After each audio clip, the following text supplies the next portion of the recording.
The headlines that have been happening today, the back and forth, the whiplash that we've seen in markets, how are you making sense of that from an FX perspective? First of all, thank you so much for having me back. But I think it's a very clear sign that markets are purely now hinged on the duration and the extent of the conflict. Everyone's just waiting for signs of that. But it did show a very clear sign that markets are also very happy and willing to fade the moves you've seen in the last couple of weeks. And they're looking for that glimmer of hope and optimism. And hopefully the good headlines you've seen come over in the morning. Hopefully if they get dragged out, then potentially you could see maybe outside of the oil market, other asset prices could go back to where they were. Oil markets are potentially the only ones where we see some permanent risk premium will remain embedded, given some of the energy infrastructure which has been destroyed. Maybe the new baseline for oil prices is not 60 anymore, but closer to 80. Whoa. But outside of that, asset prices, other than that, might be able to go back. You said permanent risk premia. I mean, a little bit more medium term, not in the sense that it would remain, yes, but it will likely remain for a few years, especially because some of the energy infrastructure which was destroyed, rebuild, right? It will take time and years to rebuild that. And even if there's a ceasefire, think about it, like you cannot do away with the risk of Iran feeling emboldened and then attacking again. Can we go there? Because I think it's safe to say any of us who remember 9/11 or just think about the region as a whole, and you think about Iran's history with the United States, it's not been a good one for a long time. And you do wonder, do you leave a country, an entity, a regime that is even angrier at the United States? And I don't know that we can get a read on that yet.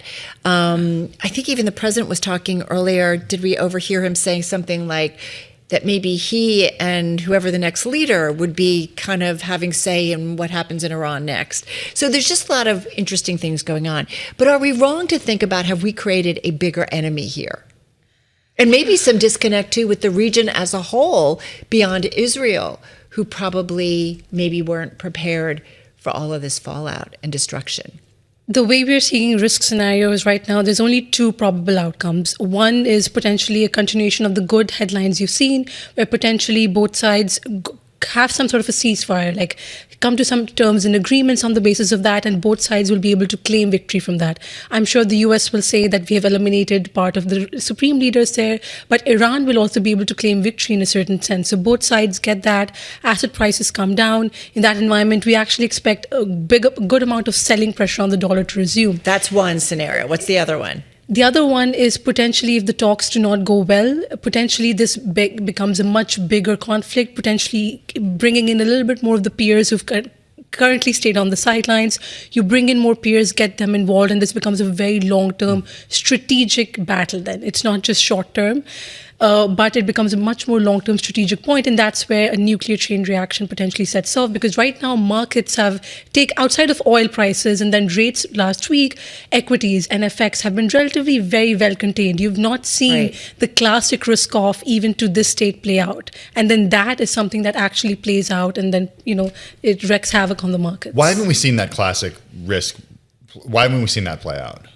I think it's because of the nature of the way the shock started out. I'm sure a lot of people were expecting it to be a quick one and done like Venezuela. Mm-hmm. I'm sure even the US administration was expecting that.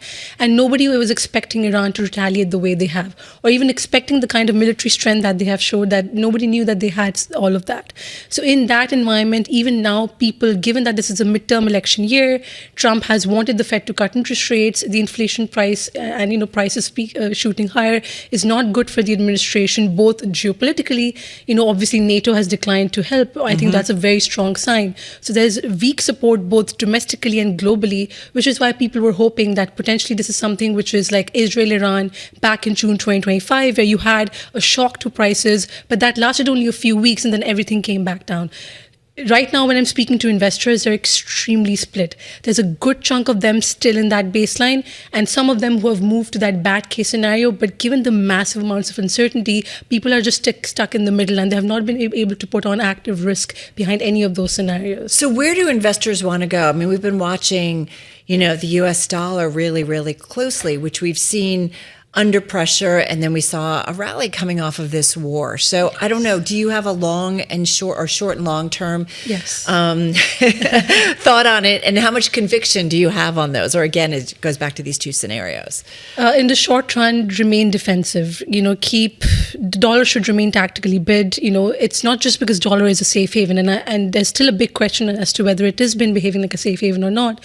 But the nature of the shock allows the dollar to behave like a safe haven because the US is geographically insulated from all of this, energy independent, not as driven by tourism or supply chain interlinkages with the Middle East compared to the European Union. So the nature of the shock should allow the dollar to behave like a safe haven tactically, but I'm still not convinced that this dollar bounce should turn into an outright rally.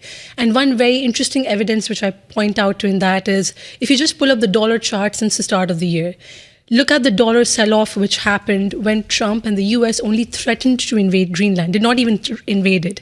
And when the Fed did the rate check on behalf of the Ministry of Finance in Japan, the dollar sell-off you saw in that time was still much stronger than any dollar rally you've seen with this actual conflict in the Middle East in the last three plus weeks. So if all of this, if you get that off-ramp through the war in the summer, imagine the amount of dollar selling pressure which will come back with a lot more intensity, because the Hedge America trade will be back with a lot more reasons to justify it now. Jayati, we're going to be speaking on our program at a little after 4 o'clock to Ed Harrison about gold, but you mentioned the dollar potentially acting as a safe haven. We've seen the opposite from gold over the past few weeks. Why is that? That's actually a very intriguing question, and I love to answer it because the gold, we do know that retail investors did get very active in participating in that market, particularly in December and January, which was responsible for the massive chunks of move you saw then. FX markets to this date have still been the most macro fundamentally driven market, untouched by retail investors or speculative moves as much. That's why FX markets to me have been the most macro moving markets in all of this, which is, I think, is a very good sign for me to make sense of when things are moving, when things look too stretched. You mean a better indicator of what's going on? Yes, because the move in gold did have retail investor participation, the euphoria, the momentum, the FOMO trades at some times, but that was never seen in FX.